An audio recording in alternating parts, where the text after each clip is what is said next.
Thank you. I'm really excited to talk to everyone tonight about our Master's in Higher Education. The Higher Education program at the University of Alabama has a lengthy history in that we first offered degrees in the early 1970s, and our master's degree came around during that time. Starting this fall semester, however, is the first time we'll be offering the degree solely online. I've been as part of the program since 2006 and have seen the program grow over the past decade. But I really think that this particular delivery method will allow us to reach students we haven't been able to up until this particular point. So our Master's in Higher Education is designed for individuals who already hold a bachelor's degree. And you can see here on the slide in terms of the career interests of our students. They're wide and they're varied. People come into our program with a diverse array of undergraduate degrees and a diverse array of undergraduate interest and professional interest. And I think that's fairly common in higher education. So certainly areas like advancement, business and financial services, advising, enrollment, student affairs, financial aid, pretty much all aspects of working in higher education. I think the master's in this field is really the degree that you need to get you to the next level. So it's important to emphasize that our students don't all hold bachelor's degree in education. Higher education is a very interdisciplinary field, and one way we see that is in terms of the bachelor's degree. So this slide just talks a little bit about our program format. The degree is offered solely online. It's 36 credit hours, each class being 3 credit hours. And all the classes are taught by our faculty. We have a large faculty in our program. Starting this fall, we'll have 11 faculty. So the same program that we offer to our students on campus in the traditional format will be offered to our students online and also taught by the same faculty. We are lucky that we have some adjunct faculty. We bring in for particular courses who have expertise that I think really benefits the students in areas like financial affairs or student affairs. From start to finish, for a student who's looking to attend part-time, it would take approximately 2 years, keeping that 36 credit hours in mind. So just sample listing of some courses. And knowing that people will be moving through the program at their own pace and at a different pace. AHE 500 is the course that starts the program for all of our students, and that's Perspectives on Higher Education, which really kind of gets at what does it mean to study higher education as an academic field, but also when we talk about higher education, to what are we referring in the contemporary context? What are the issues that surround higher education? There are certainly many.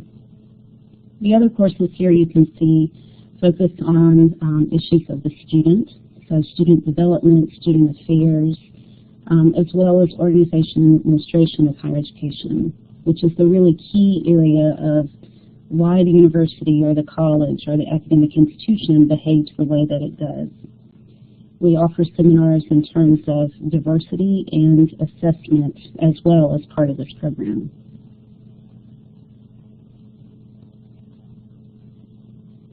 Continuing the sample listing of courses, you can see here an internship, a capstone seminar, and different research methods courses that are required of all of our master's students.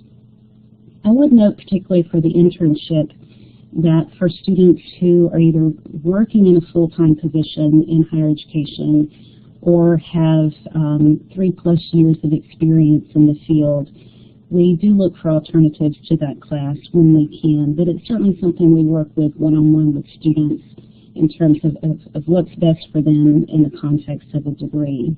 The capstone seminar is a class that's offered at the end of the degree program, and our goal here is really to bring together all of the knowledge that's been gained across the curriculum, but also to help students think about what's next. Where will this degree position them in terms of their study in higher education.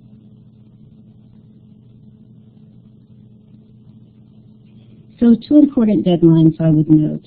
The first is that if you're interested in starting in the fall 2017 semester, that deadline is coming up July 15th. We will be offering admission in the spring, and that deadline is November 1st.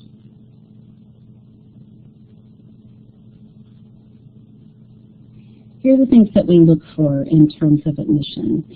First would be a bachelor's degree from an accredited institution. And as I mentioned previously, we're not looking for a degree in a particular field. And in fact, I think the interdisciplinary background of our students really brings a lot of excitement and intellectual diversity into the classroom. A 3.0 overall undergraduate GPA, but we do also look at the last 60 hours in terms of your undergraduate coursework. We will accept either the GRE or the MAT for our students. I would encourage you, if you have not taken either of these, to look into them and figure out what might work best for you. The minimum score on the GRE, the revised GRE, which is the new version, is 300, or a 50th percentile on the MAT. I would note, though, that if you have a GPA that falls slightly below this, or a test score that falls slightly below this, I would encourage you to still apply. We work very hard to look holistically at student applicants to understand the student beyond just these particular indicators.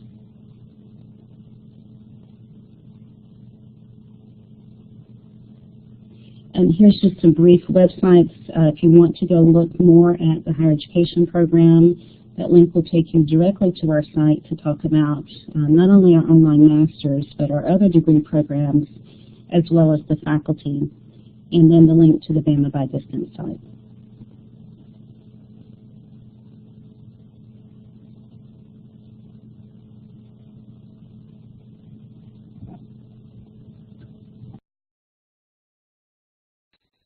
Thank you, Dr. Holley. As a distance learner, you will have access to the same resources that are available to our campus students. You are eligible to apply for federal financial aid. Students eligible for military educational assistance may use their educational benefits here at the University of Alabama. Distance learners have access to all university library resources, including access to scholarly databases, assistance with writing and citation, tools and tips for research, and the interlibrary loan program. There is also a dedicated distance learning librarian on staff to assist students as they navigate the library resources. The Writing Center offers online assistance and tutoring to students who are unable to visit the campus location. The Center for Academic Success, or sometimes called CAS, provides individualized tutoring, study skills workshops, and exam reviews through web-based methods to meet the needs of distance learning students. Blackboard tutorials are available for those who have never taken an online course.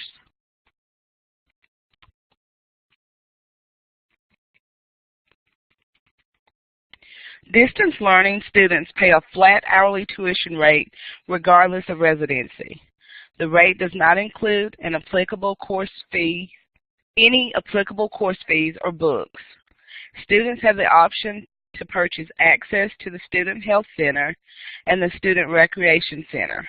Unfortunately, you must be enrolled as a campus student in order to be eligible for athletic tickets. And the tuition rate will be increasing, or has changed, for the 2017-18 academic year to $375 per graduate credit hour.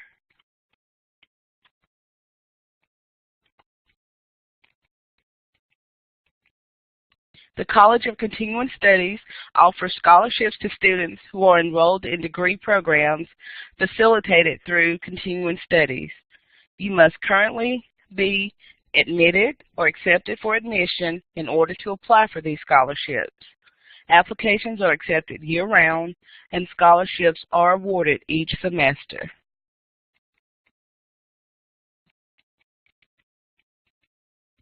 Now, I would like to share some information about the University of Alabama and the College of Education.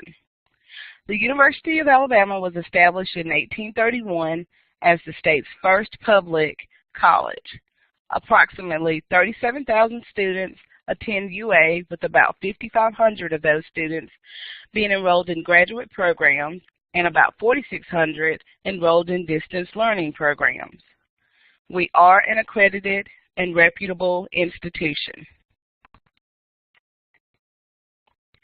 The College of Education was established in 1928 and offers more than 25 graduate degree programs for distance learning students. Faculty offices and classrooms are located in Graves Hall. The College of Education is composed of 6 departments. This particular degree program is housed in the Educational Leadership, Policy, and Technology Studies Department.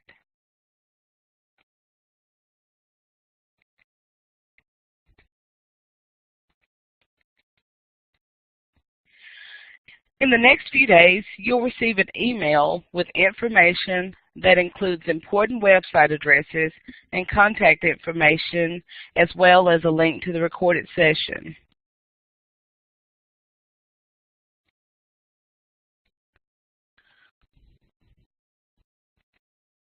We'd like to thank you for your participation in our online session tonight.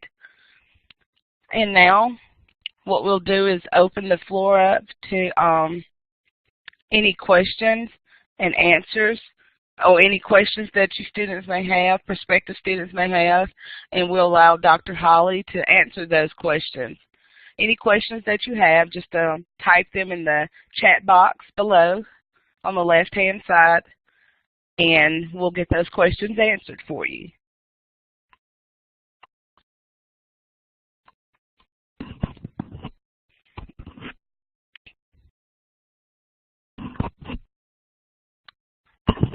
Okay. Our first question is from Emily. She says, we mentioned that there is a part-time, that part-time is a 2-year program. Is it possible to stretch it over 3 years? Dr. Holley? Yes, I would certainly say it's possible to do that. It really depends on the student's interest and context. We do have students who take 1 class a semester. We have students who take 3 classes a semester. Some people are positioned to be able to take advantage of summer classes in a way that others are not. So the 2 years is really just kind of a ballpark, kind of average figure for how quickly students can move through, knowing that not everyone's going to register for the same number of classes each semester. Okay, thank you. Catherine Frizzell, or I'm thinking it's Frizzell. I apologize if I mispronounced it. She wants to know if you could give her more information on the 18-hour add-on certificate.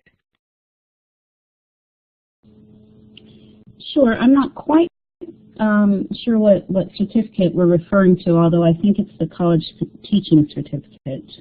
If I'm wrong, I'd be glad to respond to additional question otherwise. At this point in time, those classes are primarily offered on campus in the face-to-face format. So I don't know that it would be feasible for the student to complete that particular program, certificate program, through our online master's program. Okay. Catherine Meadows asks, is it possible with the new online program for students to take some courses on campus and some online? That's a great question. And I would say that our priority is to have these students take classes online. However, we know that some students may be more local than others. So on a case-by-case basis, we're willing to work with students who are looking for a particular online class, knowing that there may be some differences in terms of tuition and other things related to student enrollment. At the same time as our online master's program, we do offer a on-campus face-to-face program. So there will be master's students enrolled in our program who are not going to be in this online context. So we're certainly looking for ways that we can maximize our faculty and our teaching opportunities, as well as be responsive to our online technology. And Catherine, I just put my email address in the chat box. If you would email me, I will also kind of go into detail about how that works as far as taking some courses on campus and online, because once you're in a distance learning program, like Dr. Holley said, it's pretty much geared towards online.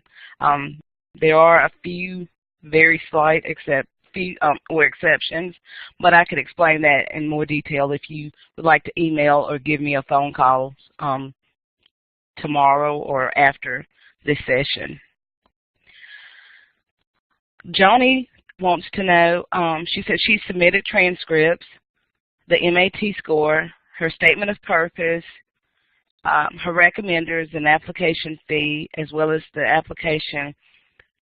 However, her application still says it is incomplete. Could you tell me what's missing?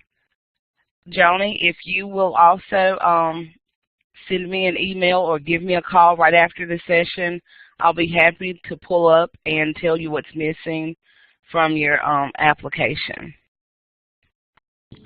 So if I could also add, just briefly to that more broadly, for anyone interested in applying, our admissions process works with the students submitting materials to our graduate school. So those are the things like the test scores and the transcripts. But we do have some departmental requirements that we ask students to fulfill. Donna Smith is our program assistant who manages the higher education program, and she's a great contact for students, not just when you're looking to apply and enroll, but also when you're actively enrolled. So any student who feels like they may be encountering obstacles along the way in terms of application, Donna's a good person, or you can email me as well.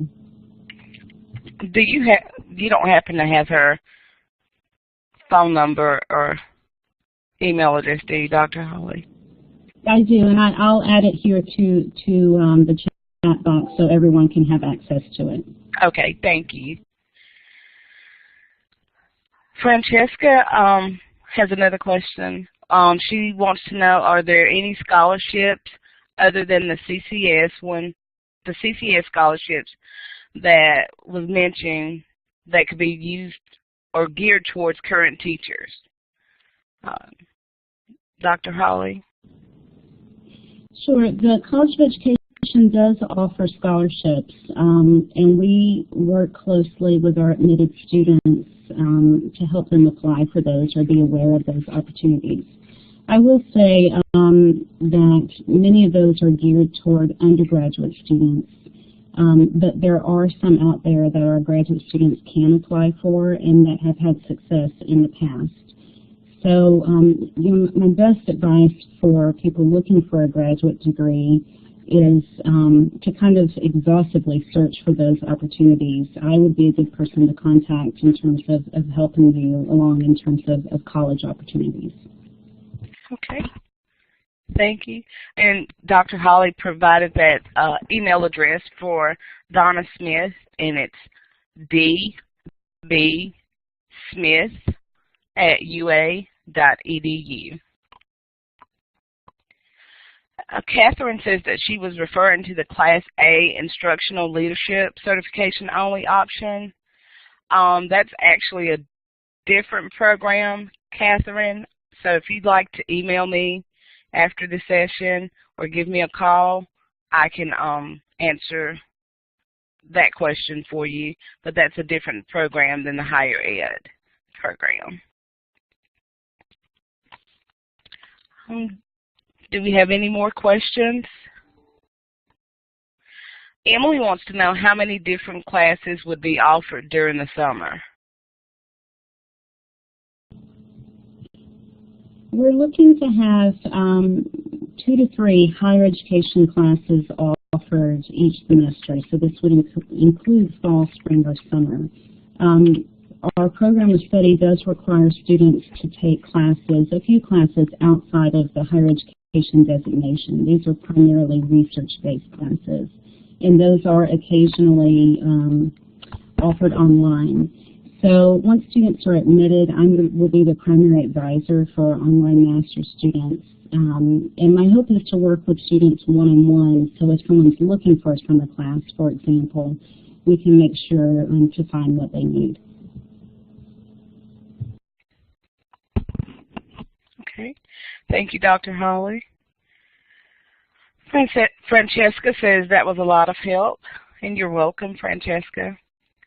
Do we have any more questions in regards to the higher ed program?